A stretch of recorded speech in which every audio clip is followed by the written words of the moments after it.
Assalamualaikum semuanya. Perkenalkan, nama saya Salwa Rayana. Pada kesempatan kali ini, kita akan belajar tentang strategi pembelajaran reading aloud. Tanpa berlama-lama lagi, kita langsung masuk ke materinya ya. So, let's check this out.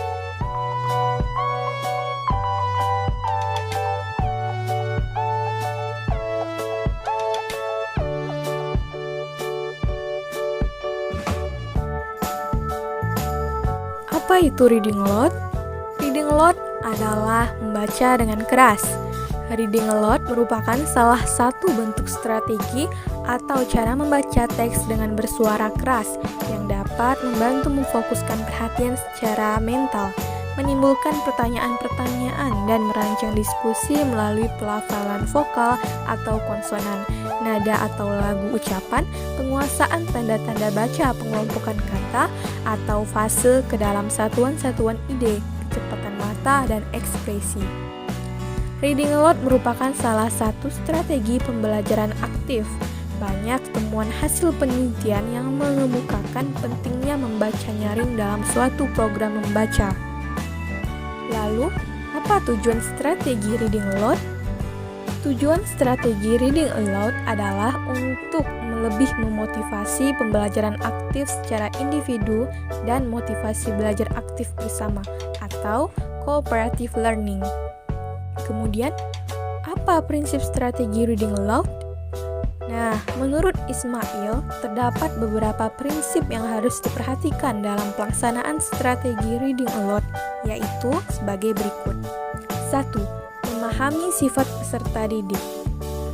Pada dasarnya, peserta didik memiliki sifat rasa ingin tahu atau berimajinasi.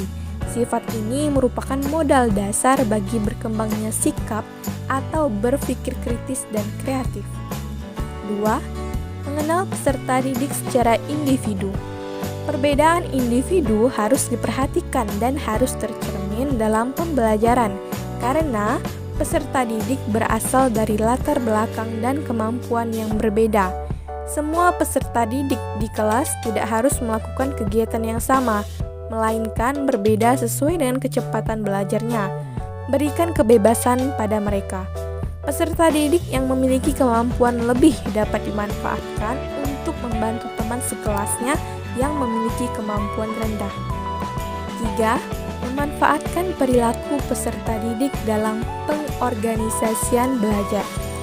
Peserta didik secara alami bermain secara berpasangan atau kelompok. Perilaku yang demikian dapat dimanfaatkan oleh guru dalam pengorganisasian kelas. Dengan kelompok, akan memudahkan mereka untuk berinteraksi atau bertukar pikiran. 4. Mengembangkan kemampuan berpikir kritis dan kreatif, serta mampu memecahkan masalah. Penerapan strategi reading aloud, peserta didik dituntut untuk memecahkan masalah yang telah disiapkan oleh guru sesuai dengan materi pokok. Karena pada dasarnya hidup adalah menyelesaikan masalah. Untuk itu, peserta didik perlu dibekali berpikir kritis dan kreatif untuk menganalisis masalah. Jenis pemikiran ini sudah ada sejak lahir. Guru diharapkan dapat mengembangkannya. 5. Memberikan umpan balik yang baik untuk meningkatkan kegiatan. Pemberian umpan balik merupakan suatu interaksi antara guru dan peserta didik.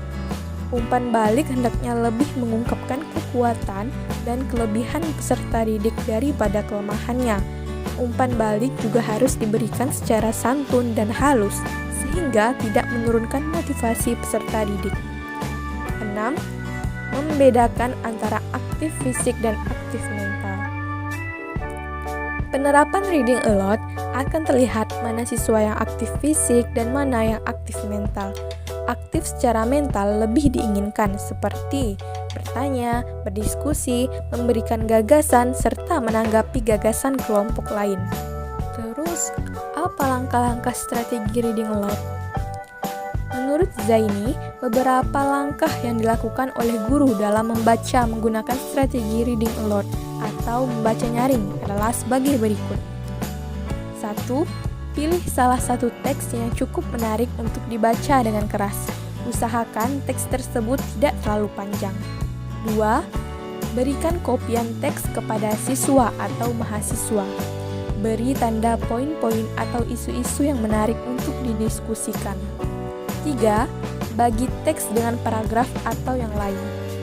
4. Undang beberapa siswa atau mahasiswa untuk membaca bagian-bagian teks yang berbeda-beda.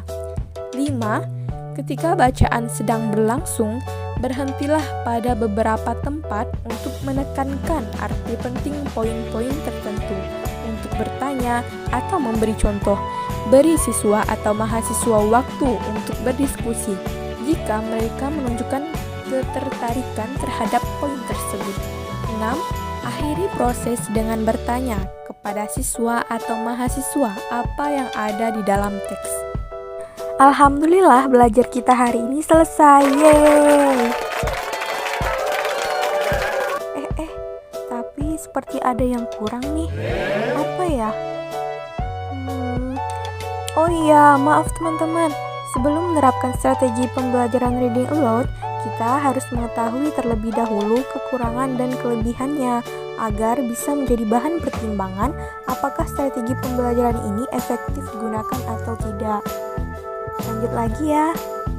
Apa kelebihan dan kekurangan strategi reading aloud? Yang pertama, kita akan membahas kelebihannya terlebih dahulu. Kelebihan atau keunggulan pembelajaran membaca menggunakan strategi reading aloud yaitu 1. Membina dan mengembangkan kemampuan daya fantasi pada peserta didik. 2. Pelajaran dapat dihidangkan dengan lebih menarik bagi murid bila disajikan dalam bentuk membaca dengan keras. 3. Peserta didik dilatih untuk menjadi pendengar yang sopan. 4. Peserta didik memperoleh kesempatan untuk menghayati suatu hiburan. 5. Peserta didik memperoleh penambahan kekayaan pengalaman. 6. Kegemaran dan ketertarikan akan suatu pelajaran dapat dipupuk dan dikembangkan. Kepuasan batiniah dapat diperoleh murid dengan membaca sendiri dengan keras materi bahan bacaan. 7. Memberikan contoh yang baik kepada peserta didik yang lain bagaimana cara membaca yang baik. Kemudian kita masuk ke kekurangan reading aloud. Kekurangan atau kelemahan pembelajaran membaca menggunakan strategi reading aloud yaitu 1. Peserta didik akan merasa bosan jika bacaan masih bersifat monoton. 2. Peserta didik di kelas rendah masih belum bisa memahami apa yang dibacanya. 3. Terpupuknya suatu kebiasaan untuk menerima pelajaran harus dengan membaca. Daya afektifnya kurang berjalan. 4. Tidak semua guru mampu memberikan materi bahan bacaan yang menarik. 5. Jika kelas-kelas yang berdekatan gaduh atau sedang belajar bernyanyi, maka penyajian dengan metode membaca tidak dapat efisien dilakukan. 6. Rencana pelajaran tidak sesuai waktu yang diinginkan. Baik, itulah tadi sekilas materi tentang strategi pembelajaran reading aloud. Semoga video ini dapat menambah wawasan dan pengetahuan Anda tentang dunia pendidikan. Terima kasih atas perhatiannya. Wassalamualaikum warahmatullahi wabarakatuh.